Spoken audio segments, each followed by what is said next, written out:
On this channel, $1 Million Made Easy, we love to run numbers for people. And I recently ran a video about Dave Ramsey's 8%, why I don't think that's a safe withdrawal rate to begin with. But somebody asked me, well, could you show me what 4% is? Okay, because 4% is the standard. It's been used for decades, and we're going to show you why that's tends to be a safe withdrawal rate, no matter what's happening in the market. Let's go ahead and update this. What I'm going to do is if you have $1 million and you're withdrawing 3,250 a month, that'd be 3.9%. And over the last 100 years, again, over the last 100 years, you would never have run out of money except one time, and that was in 1929, as that was only after 30 years. Let me show you the numbers here. You'd run out of money in 21 years with 3.9%, which is the closest I have here for monthly amount. Well, let's go ahead and do.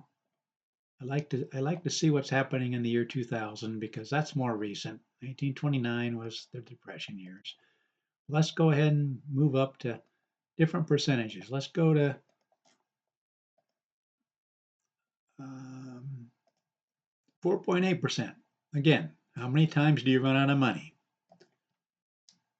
And as we've seen in other videos, you don't actually run out of money because you just have to cut back to how much you're taking out, which should spoil your retirement plans.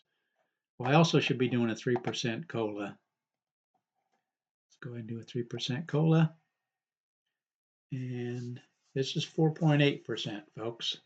Just 4 times the last 100 years you'd run out of money in 20 years. This is the 20-year count, and this is the 30-year count right here. So 20 years, running out of money. Only 4 times, 19, 28, 29, and 30. And also you can see here's the numbers for the year 2000. Let's continue moving through here. About 5,000 would be 6%. How many times you run out of money? Again, the question is what happens if you run out of money at 4%? Because we saw that Dave Ramsey's 8% didn't hold up very good in down markets. So here we have 9 times running out of money. You can see them right here in 20 years. You got 5 during the Depression years, 1937, and the other years would be year 2000, also 1990. Let's see, 1999. I think 1998 you're safe, 2001. So you got 3 of them right there, 1999, 2000, 2001. This is 6%, folks. Let's go ahead and do 0.75. That's too much. 7.2%. Again, we love running numbers for people.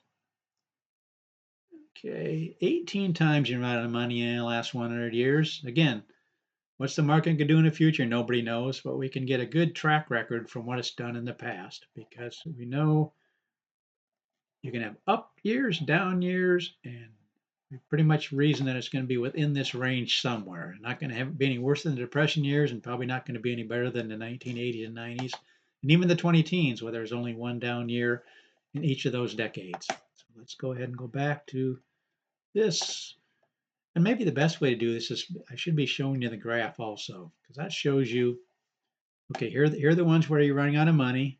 Right there, there. But look how many times you don't run out of money. In fact, starting at $1 million, this is 2 million. So lots of times you do, you're just fine.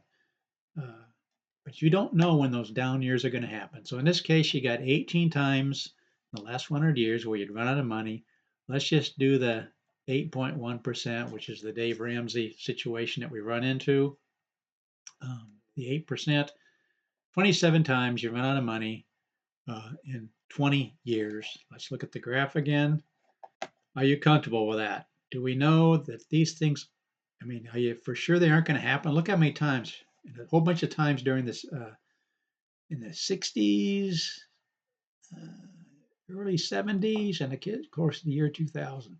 That's uncomfortable for a lot of people to think you might run out of money withdrawing 8%. And that's why we've always said start with 4%. And if we have some good years, then you'll be okay to raise that up there. But if you start out with some down years, like we've seen in the year 2000, this is more recent, folks, 2000 to 2002, you're running out of money And again, we saw in other videos that people say, no, you don't take it.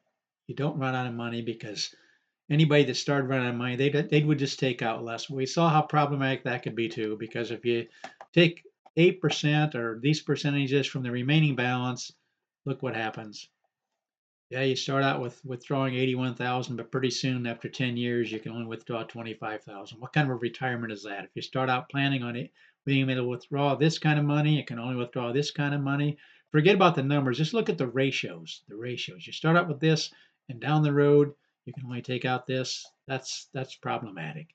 But again, what we've also said on this channel, which is very important, you don't leave 100% in the S&P 500. You break it down. Maybe do a 70-30 asset split. In other words, 70%. Let's go back through here and change these numbers again, just to show you. 3,500 is, actually we did 3,250. It's 3.9%. You don't leave it all in the S&P 500. You do a 70-30 split or something like that. We've run through some of the different asset allocations. In this case, you run the numbers.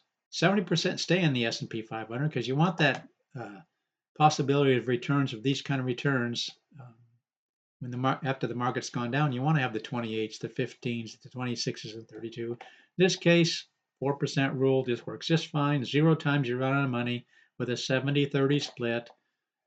And we start going back up through here again. I realize this is a little bit longer video, but I just wanted to touch base on this. At the 4.8%, do you run out of money? And see what the asset allocation. I believe last time we looked at that, with 100% staying in the S&P 500, you had a 4 times you run out of money last 100 years. Here you don't run out of money at all. Again, 4.8% safe. Because why? Because you got 70% in the S&P 500. So when the market does come back, you benefit from that. But you also got 30% over in a cash reserve account. So when the market's going down, this 48,000 is not coming out of. Oh, we should be going back to the. Go ahead and update this. Not out of the remaining balance, but out of the beginning balance. Again, you don't run out of money. Well, 2 times, 1929 and 1930, you actually do run out of money with this scenario. Let's continue moving on here. Again, I just love running numbers. I'm just kind of doing this on the fly, folks. Forgive me. So 6%. How many times with a 70-30 asset split would you run out of money in the last 100 years? 7 times in 20 years, 14 times in 30 years. What's the graph look like? Again, are you comfortable with these possibilities? Again, it was such a long time, 70 years between the Depression years, the year 2000, all these other times, even 1973 and 74. Why do I bring up 73 and 74? Because it was 2 down years. But that's what we do. We run numbers on this channel. When you look at it this way, it looks, man, that looks kind of problematic. 7 times and 14 times. But when you look at it, the graph for the 20-year period, looks like you're pretty safe most of the time, withdrawing 6%. Our whole point we're going to make on this video is don't start out with 8%, because that's when you run into issues. And that's why we talked about the Dave Ramsey 8%, where you run out of money. Even with the 70-30 split, you run out of money 37 times. That's when you start having real concerns. I go, man, I withdraw 8%. You run out of money in the Depression years, but not only that, you run out of money around the 60s and 70s. You run out of money. You run out of money a lot of times, even with the 70-30 split. So that's what I wanted to run this video real quick, because somebody looked at the Dave Ramsey video that I did, and I'm going to link to that, about the 8% rule. And they said, what happens if you do 4%? If you do 4%, you're just fine. As we've just seen, you never run out of money.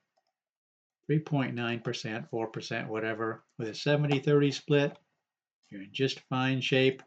0 times in 20 years, and only 2 times, and that was, of course, in the 1920, 29, 30, after in less than 30 years, you've run out of money. But every other time, the graph shows you just fine, never running out of money. That's why we say start out with 4%.